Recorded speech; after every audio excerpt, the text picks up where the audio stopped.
नमस्कार दोस्तों, एक बहुत प्यारा शिव भजन प्रस्तुत कर रही हूँ।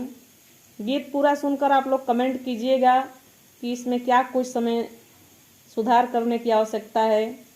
अगर गीत अच्छा लगे तो मेरे गीत को लाइक कीजिएगा, शेयर कीजिएगा और मेरे चैनल को सब्सक्राइब ज़रूर कीजिएगा। अपना प्यार दुलार और आशीर्वाद दीजिएगा। तो आइए सुनते हैं इस प्यारे से गीत को।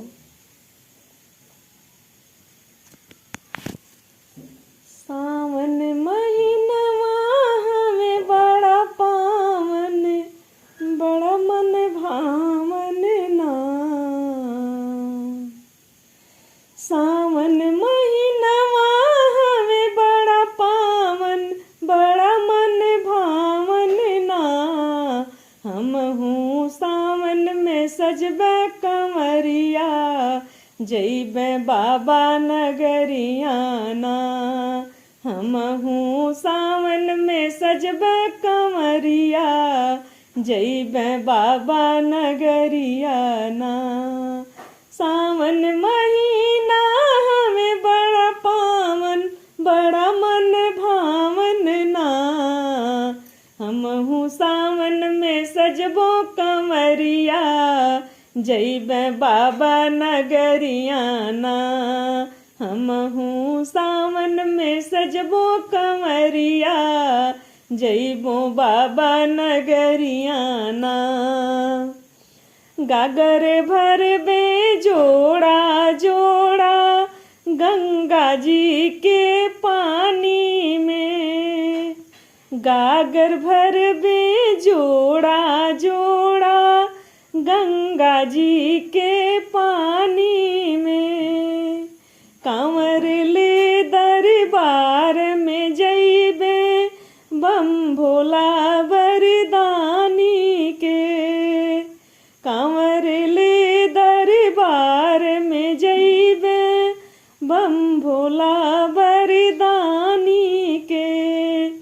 बम बम बोले मनवा डोले, बम बम बोले मनवा डोले, जो मैं बदनिया ना।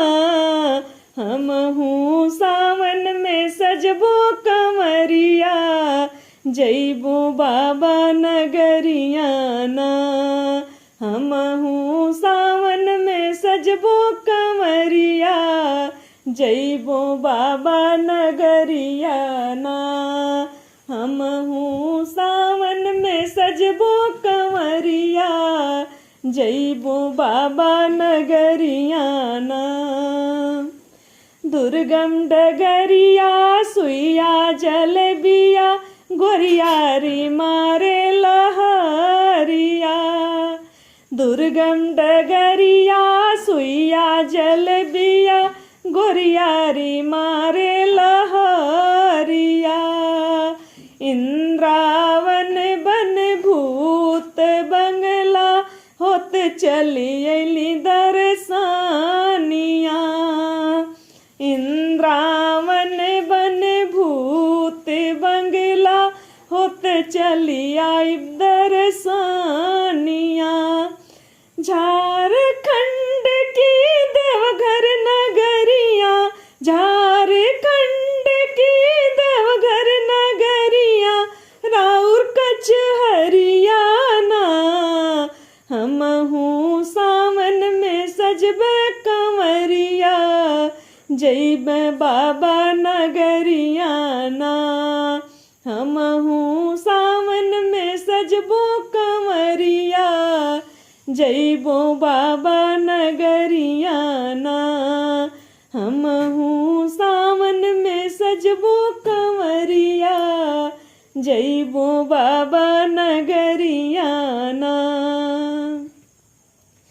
आस लगल बादर से न पवली, दोनों नैन पियासल बा।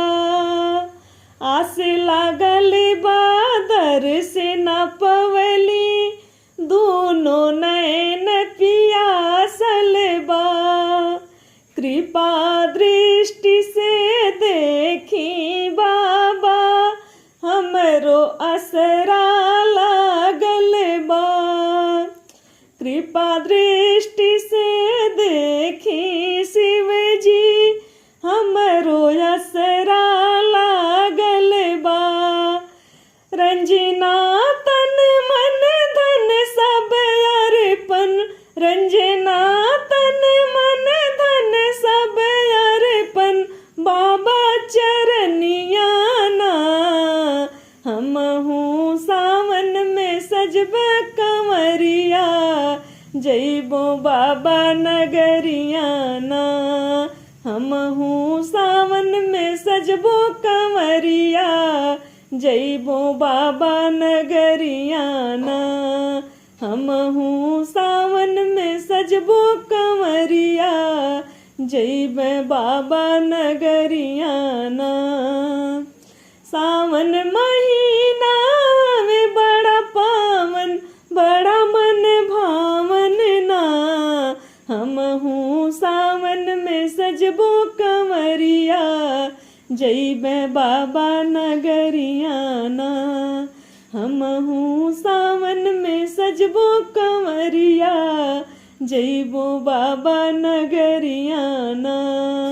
हमहू सावन में सजबो कंवरिया, जइबो देवघर नगरिया ना।